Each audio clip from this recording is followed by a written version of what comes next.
Welcome to the Sheepless Life podcast. We are your hosts, Yvonne de la Flor and Severine Nassens, and we are the founders of the Sheepless Life Academy.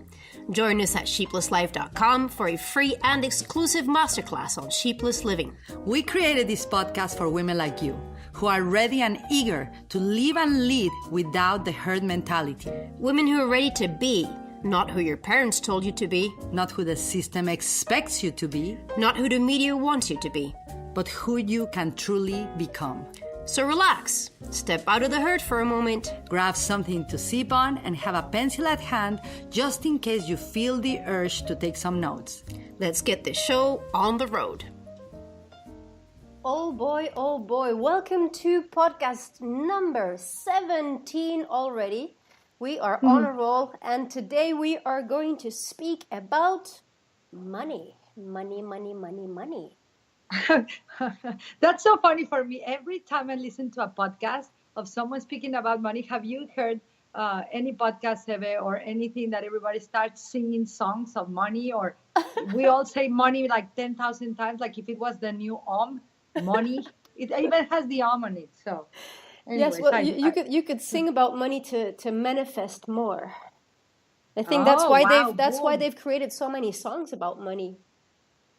Wow, you just said something so epic. I'm gonna make notes for myself. Sing about money to manifest more. Boom, yes. By Severine Nassens. Little truth bombs. Hey, Yvonne, how are you? I'm doing great. So hi everyone, whoever is listening to this live.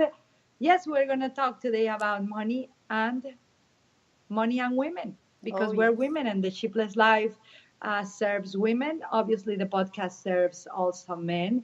And I think money is an incredible topic that we can just start talking about it, especially when it comes to us ladies. Yes, what say you? Absolutely. And I think the money theme will come back in other podcasts, because we have a long list of topics that we want to share with everyone about money. But today we'd like to start about the myth about money and women, because many times we've heard that women that make money or earn good money, they are like men, and that is something we would like to demythify. We will be the mythbusters. Who are you gonna call? The Mythbusters. The Mythbusters. Severine and I with our cute outfit. I do want a sexy outfit. If I'm gonna become a Mythbuster, that's a great name by the way. But if I'm gonna become a Mythbuster, I do want to wear. I'm wearing hair extensions right now. I feel far more sexy.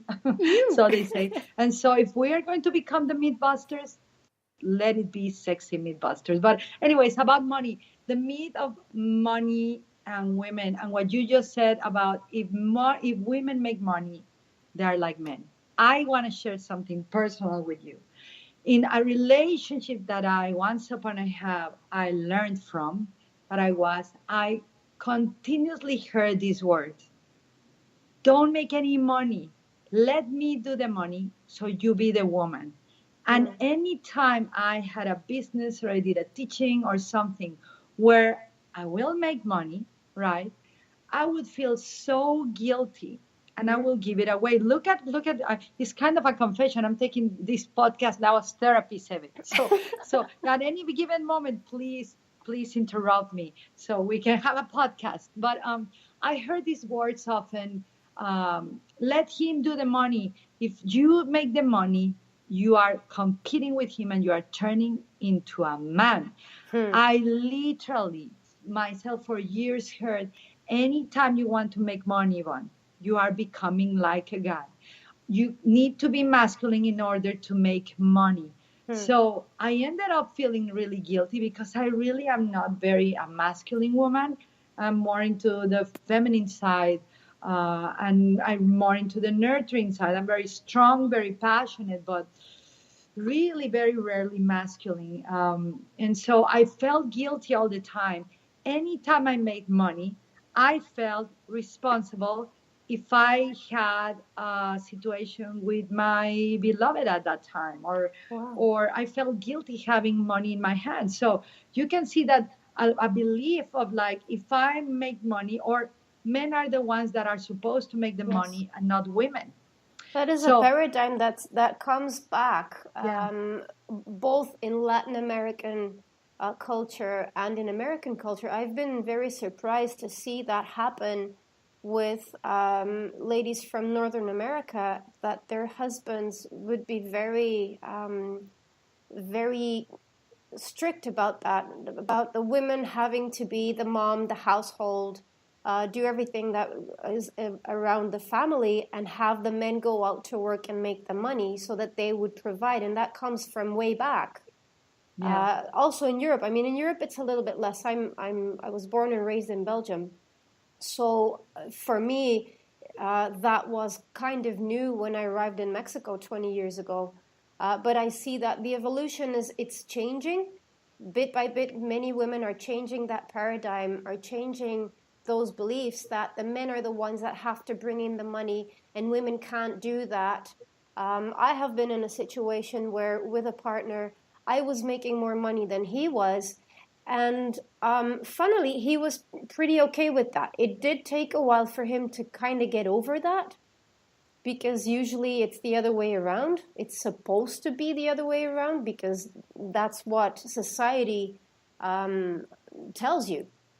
But in the end, I was pretty lucky that he was kind of okay with that, and we were able to get through that phase without any problems. But I've seen that happen with many women around me, that they start making good money and then they either quit their job or they change positions, or they kind of give well, I call them lame excuses about, oh, well, yeah, but it's just temporary. They don't feel worthy of the money. yes. Wow, boom. I really think that we require to speak more about money. I think we could speak about money the rest of our lives. I think Yes.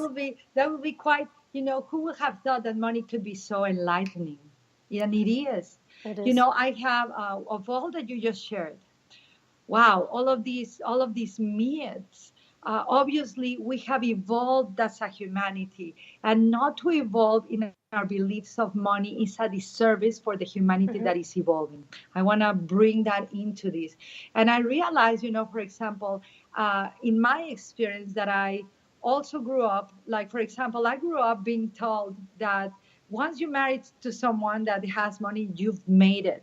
And it always felt so empty inside of me. And I married someone that was always working since he was 19 and very wealthy and everything, but he was so aware about money, and he really wanted also me to work. That was my first marriage, wanting me to work, wanting me to learn. He never had those beliefs. In another relation that I had, I did experience those beliefs of, even though we were preaching about abundance, preaching about abundance. Notice the word preaching, Yes. not teaching. Preaching about abundance. I really felt like either bad if I made money because then I would become a man, or bad if I didn't make money because then I wouldn't contribute.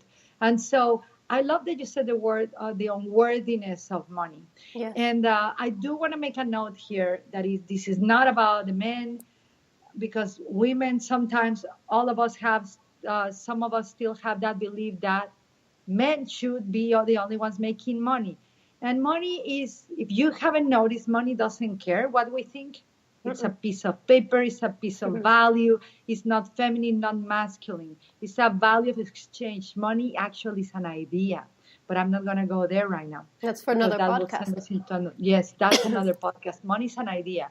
But the unworthiness that you spoke, Sebe, talk to me a little bit more about that. Let's move to a second point here. We see how it's a myth. We see how we have these beliefs of, like, if the woman makes money, then she's taking the role of the man. If the man doesn't make money, then is he taking the role of a woman? I don't think so. I think that's so much ignorance around this topic that's why we want to talk about it. But let's talk about being unworthy with money. Or I don't know if that was our second topic. Deserving the money is something that I had to work on too. I was very lucky that I received quite a good financial education from home, because I think that's very important. If you're dealing with money, you need to have a financial education. knowing on how to spend, how to save, how to invest, That's how to true. do many things with that money, how to use your money wisely. But that, I think that's also for another podcast. So there's a lot of information to share on that. But the first point that you need to work on, both men and women, it's not just for women. I've met many men that have the issue about deserving the money. They will settle for less because they don't think they're worthy of making tons of money. Deserving money is where you have to make a paradigm shift. You have to step out of those Boom. beliefs Yes. that have been installed due to religion, family beliefs, education, society, whatnot. I mean, there's so many influences that install paradigms or beliefs within us when we grow up. And that is the first thing that I was very lucky to be able to make that shift because I was pretty fed up with not having any money, even though I really like money. And not that I like it just to go spend it on expensive stuff. I just like to have a good life and be able to share with others. That is another topic for another podcast, I Yes. think. But becoming worthy, becoming deserving of the money, and believing that is the first step to open up the abundance and to have the money flow in, and to give you a healthy relationship with money. If you do not have a healthy relationship with money, money is not going to stay with you. It's like a healthy relationship with your partner, healthy relationship with your family, healthy relationship with your friends, then they stick around. If you have a healthy relationship with money, guess what? It'll stick around. Yes. Wow. I'm making notes. I'm making notes. Wow. Yeah. You know, well, I did not have that experience of the money education as you did. And I'm so glad that you are my partner on the Shipless Life Academy, that one of us does. And I'm learning so much from you. And obviously, Thank you. I began to learn more with all the mistakes I made around money. I was one of those people, women, ladies, human beings that believed that receiving money was not only unworthy, but that was not spiritual. If I was, because I tend to be landed or land myself in the niche of a spiritual teacher, or well, now that I name myself in my brand as a futurist, like a lot of people is like, how dare you? You are supposed to be a spiritual teacher. You should never speak about the future. But yeah, I like it. Guess Anyways, what? It does but work. I still land in the spiritual teaching. In spiritual teaching, to speak about money is equivalent to tan tan tan evil, or like uh, I felt so, and I felt worthy to receive, but I didn't to receive from doing work. I'm addicted to add value. Well, you've seen it. Like I got feedback about that. Like add value, bring money in, bring money for others in. But when it comes for me to keep it or using for me or invest it on me, I really felt super guilty. And I felt guilty, and I felt that I always owed Seve. No matter how much hard work I did, it was like, if you were nice to me, if a mentor was kind to me, if I learned something good from someone, I felt, wow, my spirituality, I owe them. And so it was kind of not an unhealthy, you said a healthy relationship with money. It's an unhealthy relationship, not only with money, that is an idea, but an unhealthy relationship that will be mirrored in all my relationships in life. In business, I will attract the right people for me to experience. Yvonne, it's time for you to check your numbers. It's time for you to keep your numbers. It's time for you to start. If you really want to give, this is going to sound paradoxical, but if you really want to give and serve others, stop giving. Start when you sell to serve, start keeping something also for you. Serve yourself too. Grow your income, invest, pay debts first. All of that, the Robert Kiyosaki, right? Kind of like rich dad, poor dad kind of vibe. That it's so true. It does work. But does. my relationship with money is not only with money, but my reflection of my relationship with abundance, the venue of interaction, of exchange was super unhealthy. And I manifested in my life the right people that showed me that. It The was right, in your face. Yes, it was in my face because my unworthiness even brought me accusations of you are Hmm. stealing money from me. You should give us more. You should give us. And because in deep within me, I believe, you know what? If I don't give them more, I'm stealing from them. So Wow. every single thing was showing up in my face. Or the money that I gave to others without them earning it, love, that was an unhealthy relationship too, because I Totally. promoted parasitic strategies in relationships, etc. And I will say they are making it or they are doing this because the truth was I felt so unworthy to say I made this. I felt that belief as a woman I shouldn't make the money. Dun, dun, dun. Ooh, Oh, what's the that next that one, is Shelly? that is yes, it is, and it's very strong what you just shared, and thank you for sharing that. I think Yeah, it goes back to your education as a child, to your yeah. education within a Latin American culture, because those are things are very grounded into the Latin American culture that women shouldn't make the money, women shouldn't handle the money. However, it's very funny to see how, especially here, I mean, I speak out of my experience here in Mexico, how I see that women make it happen. Women are the ones that even if there's no money in the house, they will sell something, bake something, serve, and do something to make some money to feed their kids, to pay the bills. Women are the ones making it happen. So it's a very contradictory belief that if women shouldn't be the ones handling the money, but in the end, they are the ones that handle the household, handle the money for the household. So it's something very opposite one to another, and I think analyzing what happens there is that the belief is so strong that they shouldn't be handling the money, that they do what they can, they make a little just to make ends meet, and then that's enough. They don't strive for more because they don't feel deserving. It all relates to one another. Wow, boom. Wow. I think that for anyone that is listening to this podcast, if you have questions, if you want to share your own experience, what money has shown you, I want to quote one of my mentors, one of my sales coaches. Mm-hmm. He was more like a sales coach and a mentor at a time, but he taught something so powerful. And I think that with this, we can close. And maybe maybe we leave them a call to action today, but Yes. he told me something. Money, really, money. There's two things, but one is money is an accelerator.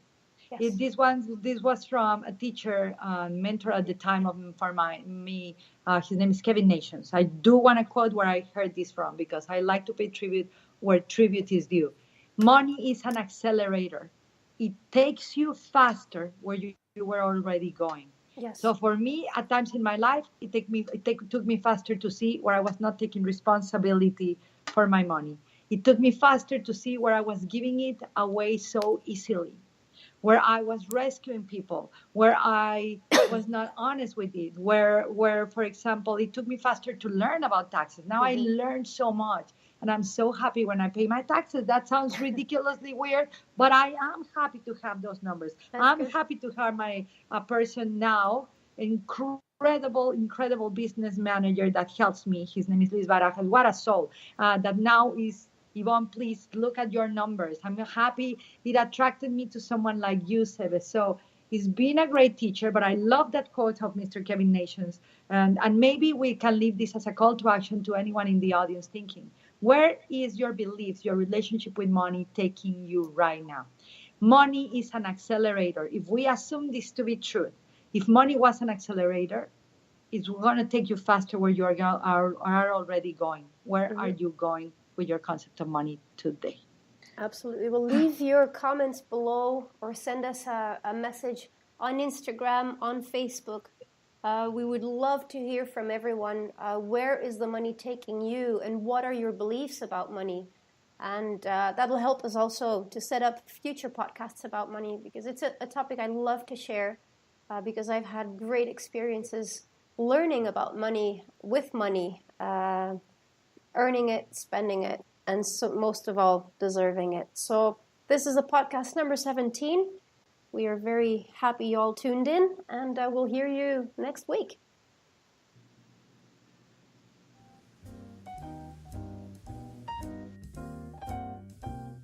Subscribe to this weekly podcast on iTunes, Google Play, or Stitcher. Share your thoughts with us on Facebook.com/Sheepless Life Academy and learn firsthand how to live a sheepless life with Yvonne and receive an exclusive in-depth masterclass at sheeplesslife.com.